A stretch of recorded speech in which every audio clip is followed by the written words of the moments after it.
vrea să recunoască apropiaților că este cam leneș.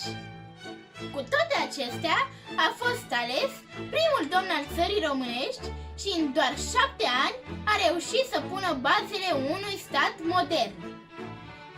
La ce ne gândim prima dată când auzim 24 ianuarie?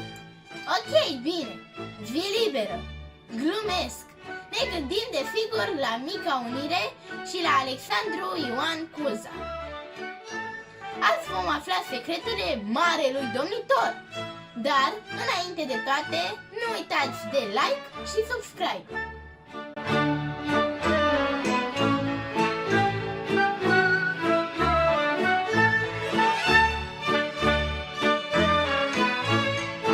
Românii visau să se unească încă de la 1848. Atunci, domnitorii din țara românească și Moldova au luat frâiere în mâini și au creat o punte economică și culturală între cele două principate. Visul avea să se împlinească 11 ani mai târziu, când și Moldova și țara românească și-au ales un singur domnitor, Alexandru Ioan Cuza. Bineînțeles că unificarea celor două principate nu a fost nici pe placul Austriei, nici al Imperiului Otoman. Însă, francezii și britanicii ne-au susținut datorită acordului semnat la Paris. Dar să revenim la Cuza. Era un bărbat de statură mijlocie, însă arătos, cu o înfățișare plăcută și ademenitoare. Manierele lui erau distinse, ceea ce nu puțin îi ajuta în izbânzile sale diplomatice. Așa descrie Dimitrie Bolitineanu în volumul Viața lui Cuza.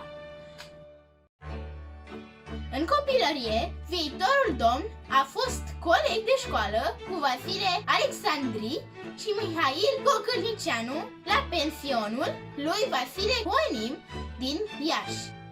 Și a continuat studiile la Paris, unde și-a dat bacul și s-a înscris la facultatea de medicină. Fiind o fire milostivă, ar fi vrut să fie doctor, doar că prima vizită la morgă, urmată de o autopsie, l-a făcut să se răzgândească rapid. În mod clar, stomacul lui nu era suficient de puternic pentru a face față la așa ceva. Așa că a renunțat la medicină și s-a apucat de drept. Și bine a făcut, având în vedere ce rezervase soarta. Pentru că odată înfăptuită unirea, Cuza a reformat tot ce se putea reforma. A înființat primul guvern, în fruntea căruia l-a pus pe fostul său coleg, Mihail Gogălnicianu. După modelul francez, a întocmit codul penal și codul civil și a adoptat legea prin care învățământul primar era obligatoriu pentru toți copiii, indiferent din ce medii ar fi provenit aceștia. Tot sub domnia lui a fost înființată la Iași prima universitate din România, care astăzi îi poartă numele. Doar 4 ani mai târziu avea să se deschidă și cea din București, tinerii putând să-și completeze de acum studiile în țara lor. Tot în acea perioadă și tot la București s-a înființat și Școala de Arte Frumoase, condusă de pictorul Teodor Aman. Primii 70 de kilometri de cale ferată din România, tot de numele lui, sunt legați și acopereau distanța București-Filaret-Giurgiu. Nu în ultimul rând, Cuza a pus bazele primei Constituții din România.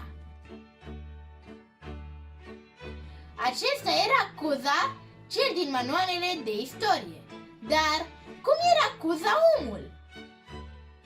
Așa cum îl descriu istoricii și contemporanii săi, era modest, neglijent și destul de leneș. Dacă putea să delege o treabă altcuiva, o făcea cu plăcere.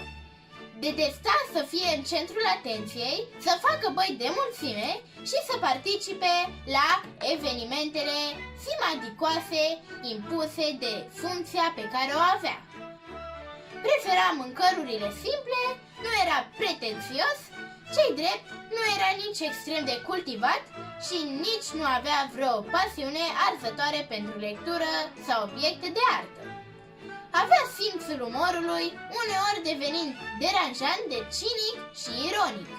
Din această cauză și-a pierdut o sumedenie de prieteni.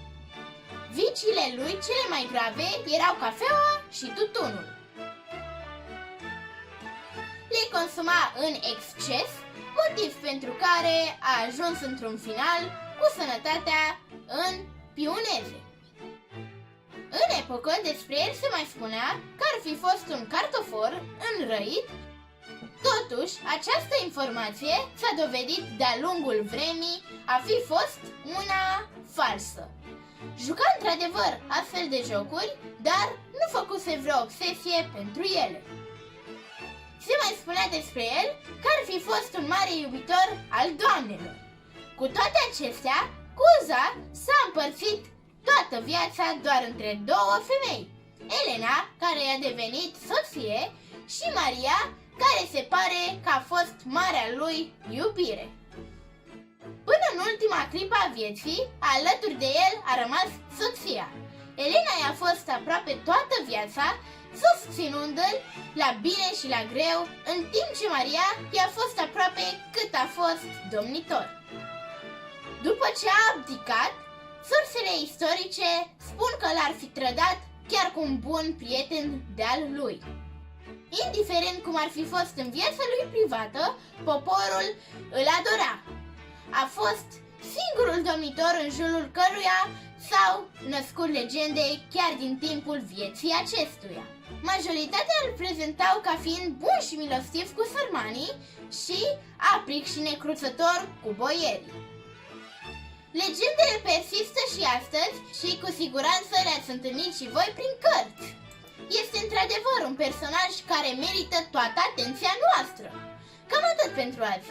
Nu ezitați să vă scrieți părerile în comentarii. Eu vă aștept cu drag data viitoare. Până atunci, nu uitați de like și subscribe. Pa, pa!